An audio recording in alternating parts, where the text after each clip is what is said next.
Hi, it's Dr. Sperling, aka Dr. Nail Nipper. You know, I get asked quite frequently by people what kind of person is watching nail trimming and callus trimming videos. I have one friend who swears that every person watching has to have a foot fetish, and I don't think that could possibly be true looking at the feet that are on these videos. But I talked with the patient today about, what would be the reasons for people wanting to watch this kind of stuff. And what it really boils down to is I was a teacher in my first career. I love to teach. And the comments I get back telling me that people have learned something from the video are the most inspiring and give me the most gratification. And I often say, as soon as I stop getting those comments, then I'll stop doing this. So it really is just about educating, showing people what can happen if you don't take care of a diabetic foot, for example. And some of it is just for entertainment. So I hope that explains some things. And to my friend who says everybody watching has a foot fetish, I don't know what kind of feet you think about, but look at the feet on these videos, and I think that would be pretty tough. So enjoy the video. Thanks for joining us.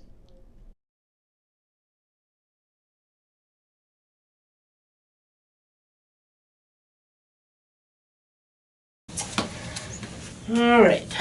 So you had how many acres on Long Island that you were? It was just 1 acre. 1 acre. Out in the Hamptons? No, it was on the North Fork in Orient, Long Island.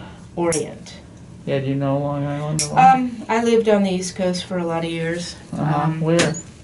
I did my undergraduate in Ithaca, New York, upstate, and then I did my master's was in New Jersey, so I lived in Bergen County for a while, and then medical school was down in Philadelphia.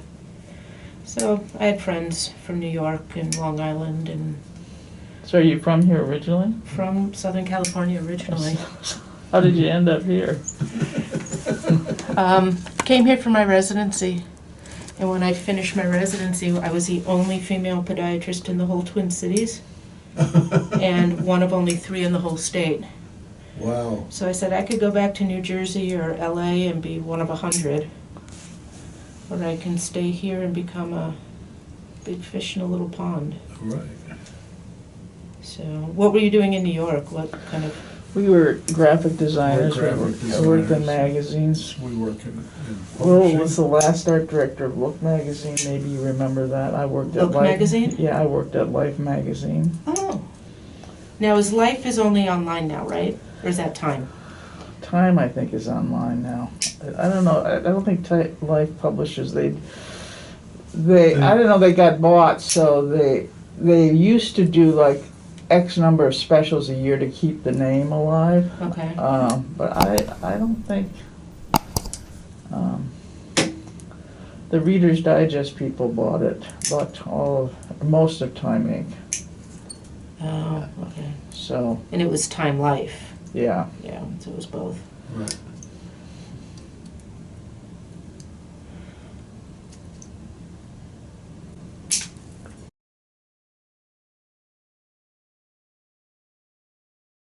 Oh, I should put a target on my wall. And that was before you could work remotely from anywhere. Right. And then we got married at some point, and I quit Time Inc. And we started our own business. So we did a children's magazine called Kids Discover Mm-hmm. for I don't know, 18 years, something like that. Wow. And then we moved here because we could work from anywhere. And we designed the magazine for the American Craft Council, which was, Oh, wow. that was a lot of fun. I bet. That's a big deal. All right, I'm gonna thin these out a little bit. Good.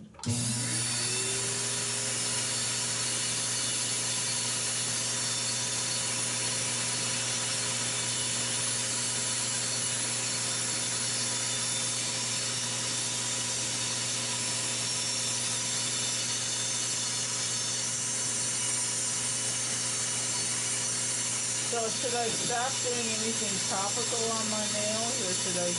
You can stop. It's not going to do anything. Once we've got it all resolved, then yes, something topical will help keep it from recurring.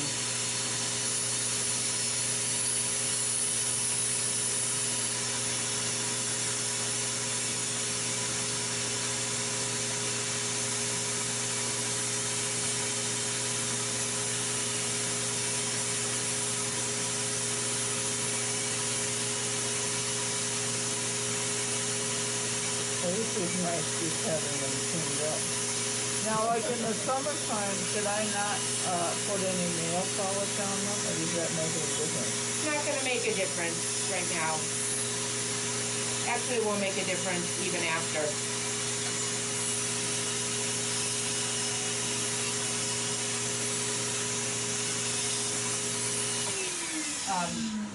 Yeah, for right now, you don't need to do anything topical, but we're going to talk in a couple minutes about treating your shoes. Because if you don't also treat your shoes, you're just going to keep getting reinfected. Mm-hmm. So we'll talk about that.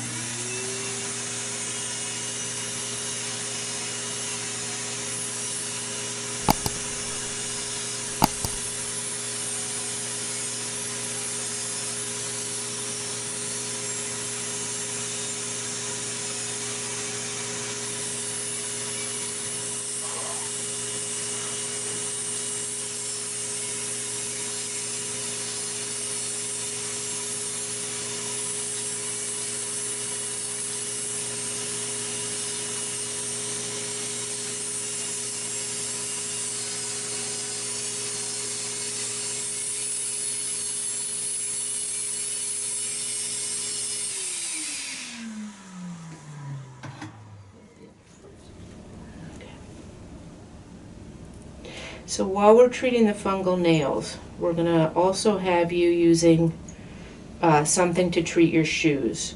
Mm-hmm. Part of the life cycle of the fungus, which is a plant, Right. is that it makes microscopic little spores, like Right. seeds, Right. that can stay dormant in your shoes for many, many, many moons. Mm. And all you need is one hot, sweaty day, Mm-hmm. and boom, now you're all reinfected. Yeah. So for the duration of the time that you're on this oral antifungal, we're going to have you also treating your shoes. Now you can do that either with an athlete's foot spray or powder Mm-hmm. that you put in every night when you take your shoes off, whatever shoe you wore that day. Mm-hmm. Or if you look out on our shelf in the waiting room, Mm-hmm. you can grab a brochure for something called the Steri Shoe, which is a UV light that is shaped so it fits right into your shoe. Oh, wow. And it turns itself off after about 45 minutes so that it'll kill whatever has sprouted during the day. Mm-hmm.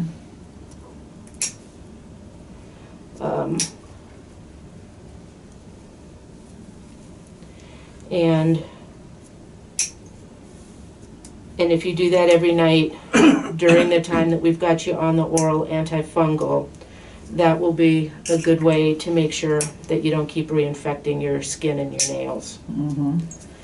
So, one or the other. And I usually tell people, look, by the time you've bought 4 or 5 cans of athlete's foot spray, you've paid for the UV light. So the shoes that I already have.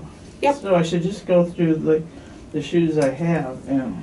I tell people, just whatever you wear that day, Okay. just do it when you get home that night. Uh-huh. And you don't have to go through and treat every pair of shoes right now. I have a lot of shoes. But I can just do the ones I wear more often. Yeah. Which is like those Okay. and my boots. When someone said that last week, I made a Imelda Marcos comment, Yeah. and then had to stop and realize that anybody under the age of 35 is not going to know who that is. I do know who Imelda is.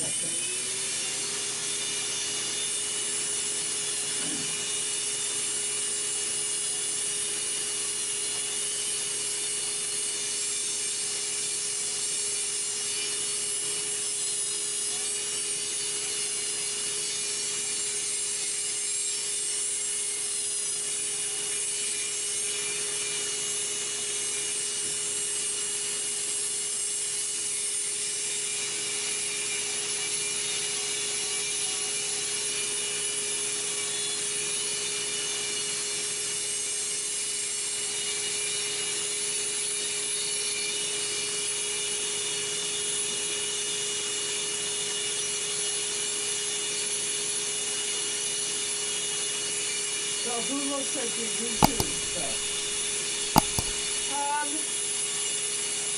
Well, people who are just into, well, there's that. I don't think it's really, hang on, we'll talk when this goes off. Okay, sure.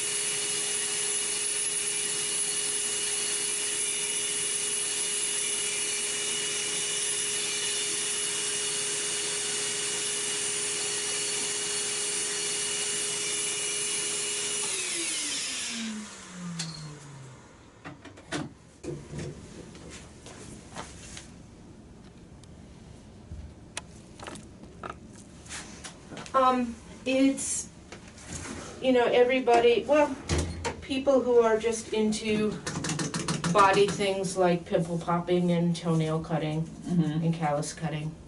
Then there are people, I'm sure, that have foot fetishes or whatever. But I get a lot of comments from people thanking me for telling them, or showing them that they're actually taking care of mom or dad's feet the right way. And that's what I do it for.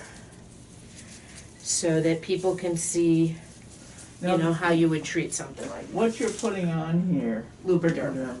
Now, does that, the other reason I think I got fungus, because when I was in New York, I was watching shows, they said you need to kind of lubricate your feet. But like a lot of moisturizers have water in them. Well, I just buy the Lubriderm because I can get it in big bottles at Costco. Anything around that price point is going to be good. Okay, so I could use that on there, Yep, and that wouldn't cause the fungus. No, it won't cause the fungus. Okay. All right, well, thank you for letting me do the video. I'm going to turn this off now.